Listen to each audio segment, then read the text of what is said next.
¿Qué tal? Buenos días, bienvenidos a nuestra tercera entrega del curso Técnicas y herramientas para impartir cursos en línea. Bien, en las primeras dos entregas fuimos conociendo un poquito más acerca de nuestro equipo de cómputo, ya que es una herramienta muy importante para trabajar con la elaboración y el diseño de los cursos en línea. Necesitamos un equipo de características medio superior, ¿sale?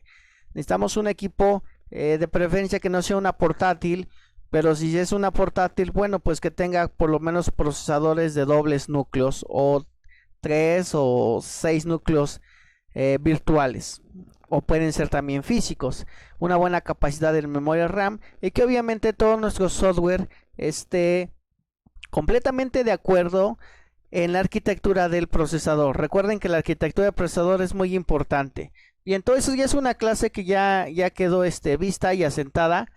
En nuestra entrega número 3 del curso Técnicas y herramientas para impartir cursos en líneas, vamos a hablar acerca de los discos virtuales.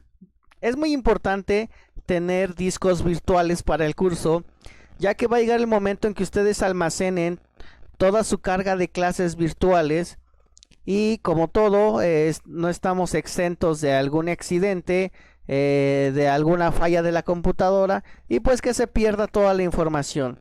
Espero que no hayan aún experimentado la pérdida de información. Es algo frustrante, es ver todo el trabajo de una vida, por decirlo así, o todo el trabajo arduo, sufrido, y que de momento pues por un error lógico pues desaparezca esta información. Entonces, para solucionar todo esto tenemos la entrega del día de hoy, que serían las clases virtuales. Entonces vamos a iniciar con nuestras clases virtuales y vamos a tomar en cuenta todos los elementos que vamos a trabajar. Bien, entonces, entrega 3, discos virtuales. Vamos a empezar desde ceros, vamos a ir arrancando el tema poco a poco hasta que lleguemos a la parte de crear un disco virtual. Es un poco de parte teórica, pero pues es muy importante poder hacer esto. ¿Sale? Entonces, adelante, iniciamos. Bien, respaldar la información es muy importante.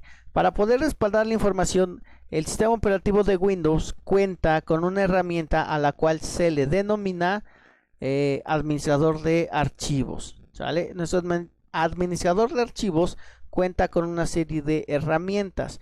¿Vale? Nuestro administrador de archivos está configurado para que el usuario pueda tener acceso a la información y no solamente tenga acceso a la información, sino que se le designa un espacio exclusivo para el usuario. Bien, la tarea o la carpeta administrador de archivos se va a activar cuando nosotros presionamos la tecla Windows E. En estos momentos lo voy a realizar.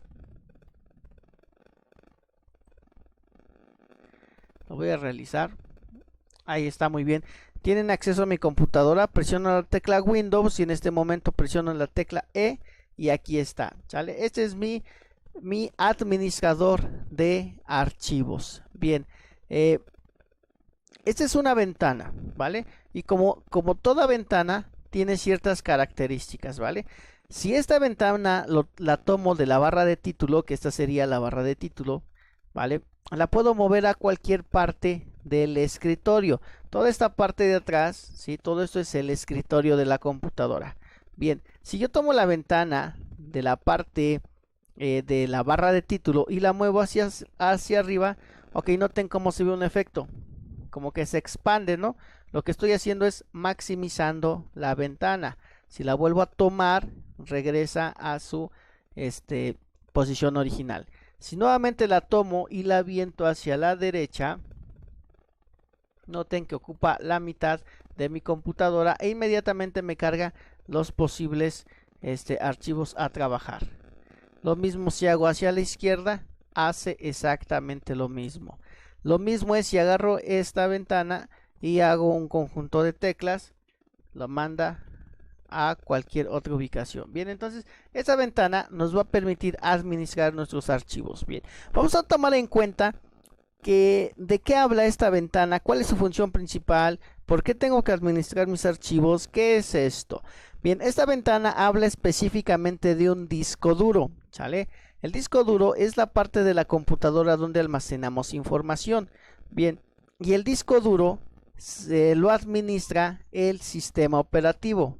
Por lo tanto, como veíamos en la entrega pasada, cuando instalamos el sistema operativo en nuestra computadora, genera espacios para Windows, que sería todo lo relacionado al sistema operativo, ¿sale? Todos los archivos y carpetas que necesitan, ¿sí? Y aplicaciones que me permiten que el sistema operativo funcione, ¿vale? Entonces, todas estas pertenecen al sistema operativo. Entonces, por ejemplo, aquí tenemos Calc, ¿sale? Calc. Le doy doble clic y ¿qué era? Ah, pues nuestra calculadora, ¿verdad? Entonces, la calculadora es una aplicación del sistema operativo, ¿sí? Porque la encuentro dentro de la carpeta Windows, ya que así se llama el sistema operativo. Hay otra sección que sería programas, es donde van instalados todos y cada uno de los programas de la computadora. Bien, pero la parte más importante es el usuario, ¿sale? En el usuario yo puedo tener un espacio para tener contactos, tener en este caso documentos, descargas, ¿sale? Aquí serían todas las carpetas del usuario: descargas, documentos, escritorio, imágenes, música, videos y demás, ¿vale? Pero todo esto está alojado en el disco duro, sería nuestro disco duro. Y este es el disco más importante porque es el que contiene al sistema operativo. Y el sistema operativo hace que estas carpetas existan, que estas ventanas existan y que la información esté disponible. Bien, vamos a regresar a nuestra clase. Ok, ¿qué tenemos entonces? Respaldar la información es muy importante, ya que el sistema operativo me asigna un lugar específico para que yo guarde la información. Pero si esa información es atacada o es destruida, esa información se pierde. Entonces, en nuestra clase de hoy, en la entrega número 3, vamos a crear discos virtuales. Bien, vamos primeramente a entender cómo funciona un disco duro, ¿sale? El término de disco duro viene de HDD, que sería Hard Disk Drive. Drive se refiere al almacenamiento, perdón. Drive se refiere a almacenamiento.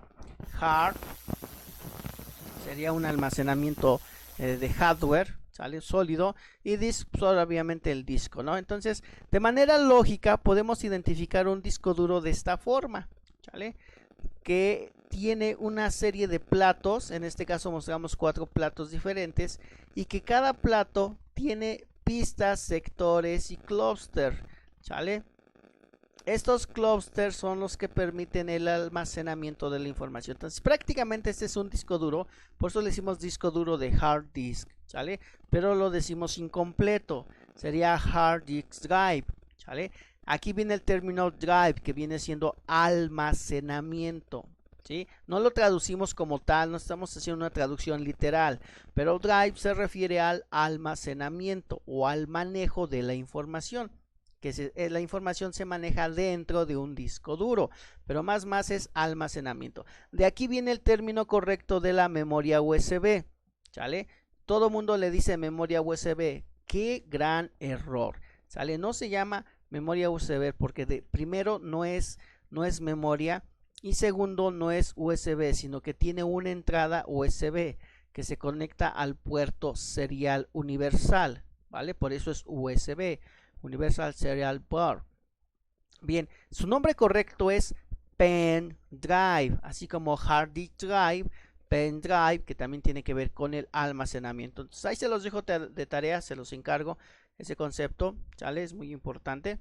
Bien, este sería ya un disco duro físico, ¿sale? Estos son los platos que estamos viendo acá, están encimados uno sobre otro.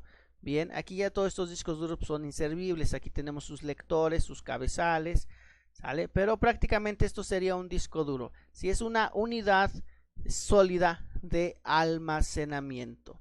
Y nuestro principal problema o nuestro principal temor va a ser que este disco duro se dañe, ¿sale? Tal vez no lo han pensado, tal vez no les ha pasado, pero va a llegar el momento en que se pueden dañar los discos duros y vamos a explorar todas esas posibilidades para que se dañe el disco duro, ¿vale? Entonces vamos a empezar. Un disco duro se puede dañar por una serie de cuestiones. La primera, el primer gran problema de que se dañe el disco duro es por un virus o un malware, ¿sale? Ok, ¿qué pasa con estos virus? Bien, todos los virus están destinados, ¿sí? Están destinados a trabajar con el sistema operativo, ¿vale? Un disco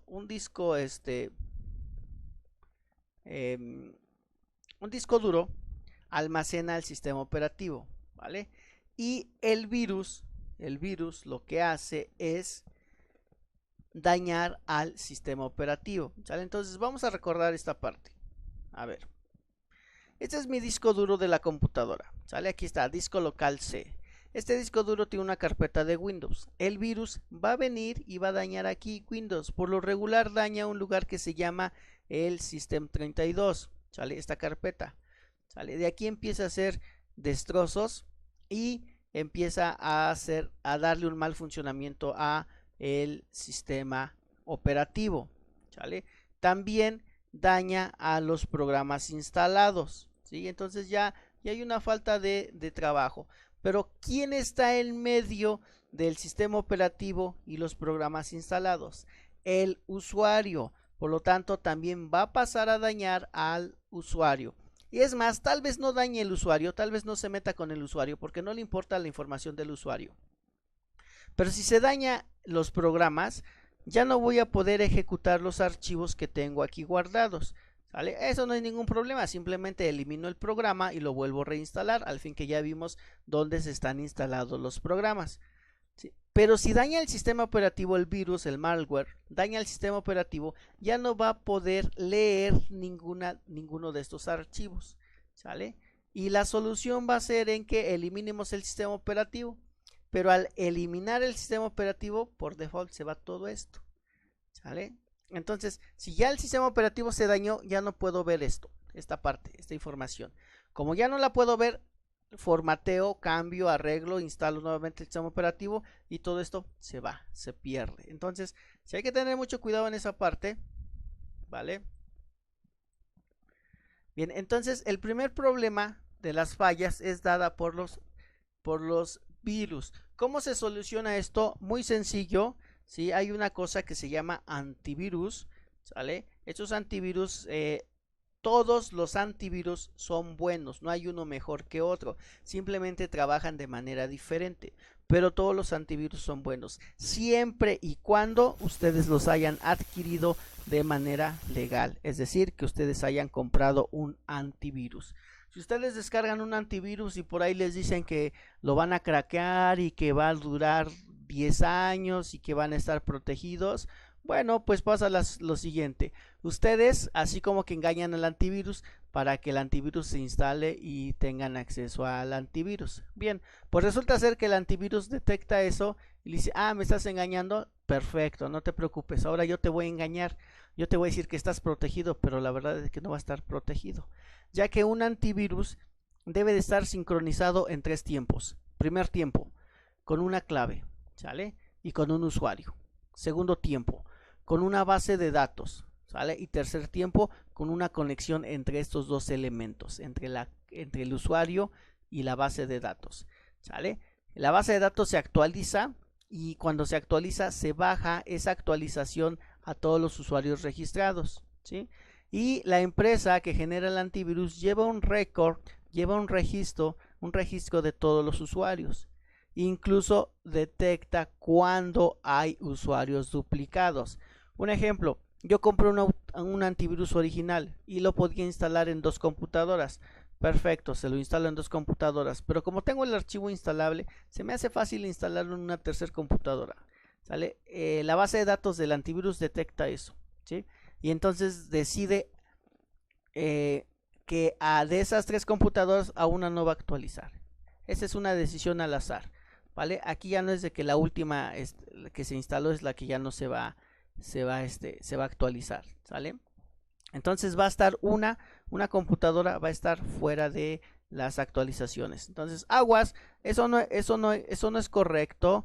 El conocimiento no es correcto de que tengo el antivirus y ya es gratis por un año, que lo tengo gratis hasta el 2050. He visto esos casos que llegan con computadores. Dicen, no, pero pues yo tengo antivirus y se caduca hasta el 2050. Digo, está bien, muy bien, continúale.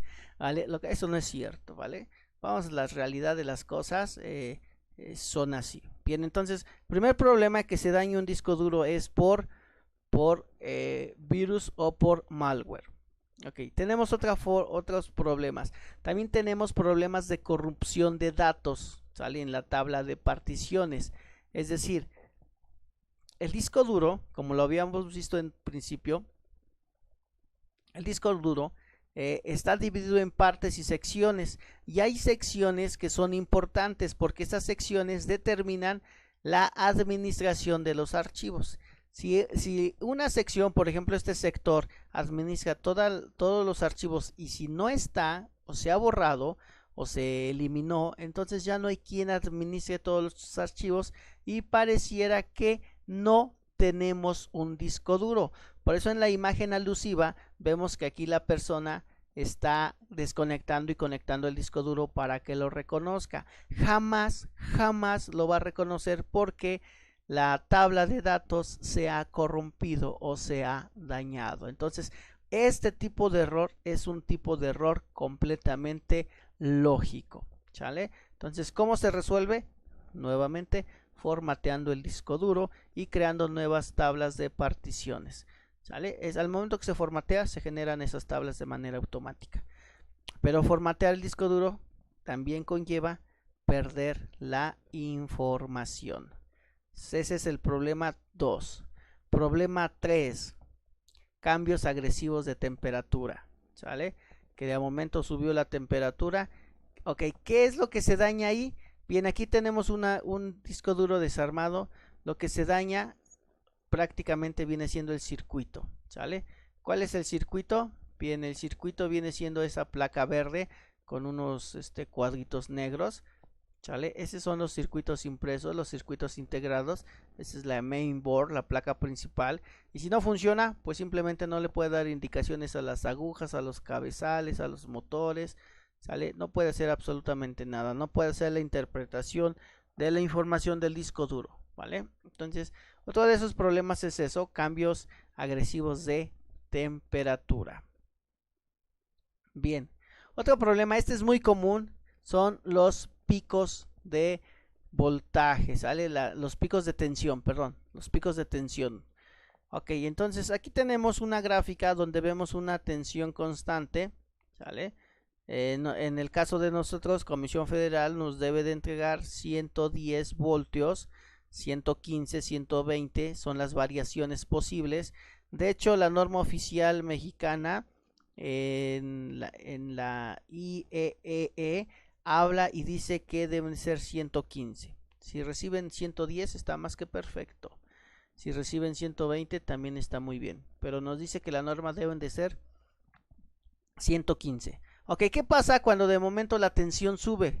¿Sí? Aquí vemos un pico, ¿sale? El pico llegó a un área de destrucción, ¿sale? Donde se puede quemar algo.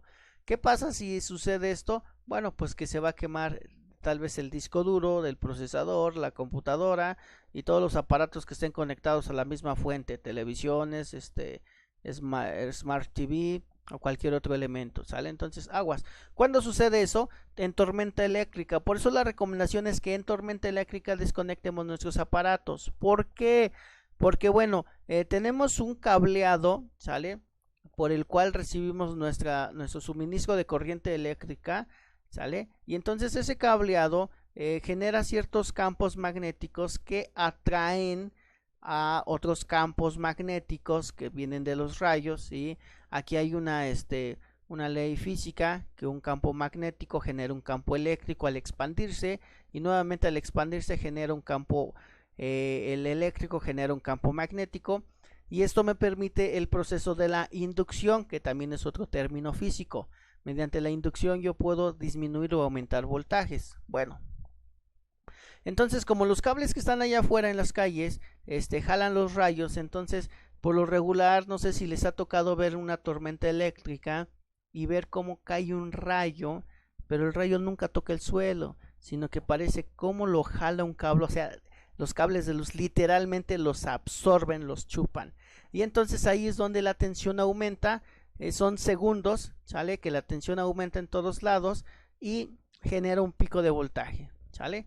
Entonces eso puede freír algunos circuitos o dañar también los discos duros. Ese es otro problema, ¿sale? Otro problema que sería muy lógico sería un problema en el registro de arranque. Ese problema se va a dar cuando hay cortes de luz, cuando de momento, ¡paz!, el apagón, se fue la luz, ¿sale? Aquí, ¡pum!, aumentó más la tensión, ¿sale? Aumentaron los amperes, ¡paz!, aumentó. Entonces también daña. Si de momento nos quitan o nos cortan el registro, el suministro de corriente eléctrica, también, ¿qué va a pasar? Que va a corromper el MBR, el Master Boot Record, ¿sale? El registro maestro de arranque, ¿sale? Entonces, todos estos problemas causan daños en los discos duros y en otras partes de los dispositivos. Ok, en este caso, para los últimos dos elementos, ¿sale? Ok, para el primer elemento, para el problema de virus o malware, la solución sería un antivirus original. No cuestan caros, cuestan 200 pesos, ¿sale? Por 200 pesos les dan un antivirus con 3 licencias, que es para escritorio, portátil y smartphone, ¿sale? No necesariamente las tienen que utilizar en ese orden o para esos dispositivos, ¿vale? Cuesta 200 pesos un antivirus y vaya, están protegidos durante un año. Bien, los problemas de cambios de temperatura, bueno, pues serían un poquito difíciles de controlar. Los problemas de tensión, aumento o cuando hay apagones se pueden resolver con este elemento que se llama supresor de picos, ¿sale? Este supresor de picos nos puede ayudar para eliminar estos picos. Este aparato lo que hace es absorbe este pico de voltaje y lo convierte a una amplitud de onda ordinaria, ¿sale? Ok, no se confundan, ¿sí? Esa no es una chalupa, un multicontacto como así vulgarmente se le conocía. No es un multicontacto que cuesta 20 pesos ahí en la ferretera. No, este es un supresor de picos, ¿sale? ¿Cómo sé que es un supresor de picos? Por el precio, miren, cuesta 1020 con 80 centavos, ¿sale? Que es un supresor de picos de 6 entradas, 6 entradas y 2 entradas USB, ¿sale? Entonces, este aparatito sí elimina estos picos. El regulador no elimina los picos, ¿sale? El regulador no elimina picos fuertes. El regulador lo único que hace es que cuando viene un pico, se va a quemar, ¿sale? Para eso está diseñado el regulador. Cuando es muy alto el pico, ¿sí? Se quema, ¿vale? Entonces, si un regulador se quema, perfecto, fue diseñado para eso. Cuando hay muy pocas variaciones de voltaje, se oye un chasquido en el regulador, se oye, ¿sale? De momento está trabajando y se oye, ok, ¿qué significa? Que está trabajando bien, no se ha descompuesto, está perfecto. Si ya llevamos un tiempo de trabajar con nuestro regulador y no escuchamos el sonidito, entonces el regulador ya se descompuso, ya no es un regulador, ahora ya es un multicontactos, ¿sale? Entonces, esas serían las sugerencias, tomarlas en cuenta, son muy importantes. Hay dos formas de cómo rescatar esa parte. Bien, entonces vamos a ver cómo opera un hard disk drive, ¿sale? Bien, este sería un plato, este plato, ¿sí? Este plato o este plato pero vacío.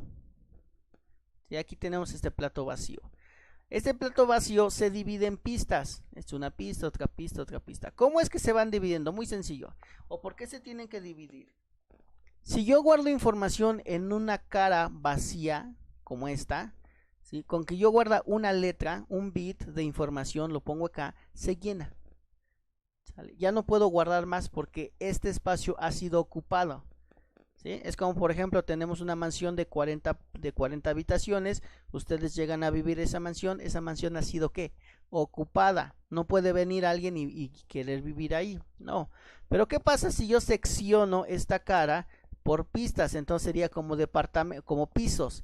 Primer piso, segundo piso, tercer piso, cuarto piso, quinto piso. Entonces yo vivo en el primer piso, no hay ningún problema, nadie me va a mover. Alguien más va a vivir en el segundo, en el tercero. Esa es la lógica, ¿vale? Y luego todavía se divide en sectores. Entonces ahora sí, entre más sectores tenga un disco duro es más forma de almacenar. Entonces si ustedes notan, si ustedes checan, los discos duros tienen las mismas dimensiones físicas, pero almacenan diferente cantidad de datos. Por ejemplo, tal vez este disco grandote que vemos aquí, el de está abajo, almacene 80 gigas. Y el disco, el más chiquito, el Vertex, que es un disco de 5 pulgadas, ¿sí? 5.1 pulgadas me parece que es uno de portátil, almacene, no sé, 1024 gigas, almacena más. Entonces, ¿cómo es posible esto? Bueno, porque las dimensiones físicas del disco no importan, sino lo que importa es la cantidad de sectores y ahí yo puedo almacenar más información. Entonces, para que se generen las pistas y los sectores, se debe de formatear el disco duro, ¿sale? Entonces, y de todas estas divisiones, hay un lugar muy especial, ¿sale? Que es el arranque principal, ¿sale? Donde se va a registrar el cómo va a arrancar el disco duro, qué es lo primero que tiene que hacer, cuáles son los primeros archivos que debe de leer para que funcione.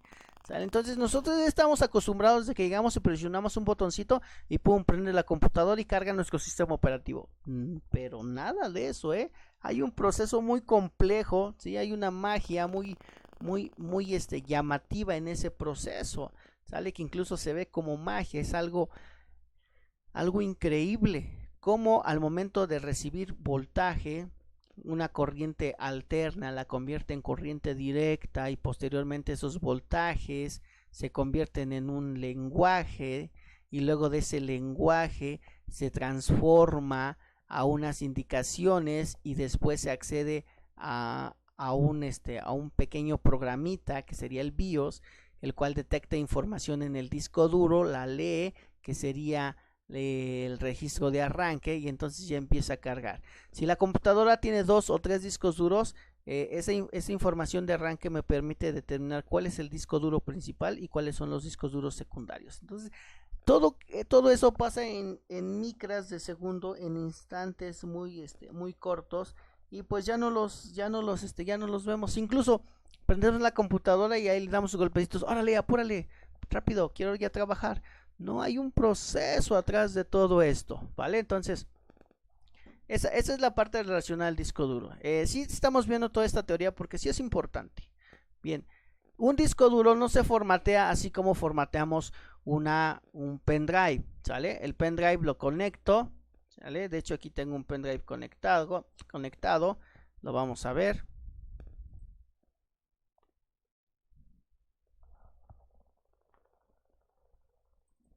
Bien, aquí está. Aquí tengo mi pendrive que casualmente contiene un sistema operativo. Lo utilicé para formatear unas computadoras. Bien, si yo quiero formatear mi pendrive, le doy botón derecho y le digo formatear. ¿Sale? Formatear, ¿qué es formatear? Todos dicen, formatear es borrar. No, formatear no es borrar. ¿Sale? Formatear es de una cara limpia, generar sectores, pistas y sectores, ¿sale? Entonces, si ya tiene información el disco duro o el pendrive en este caso, formatear sería dejarlo en blanco, borrar los sectores y pistas, no la información, borrar los sectores y pistas y generar nuevos sectores y nuevas pistas.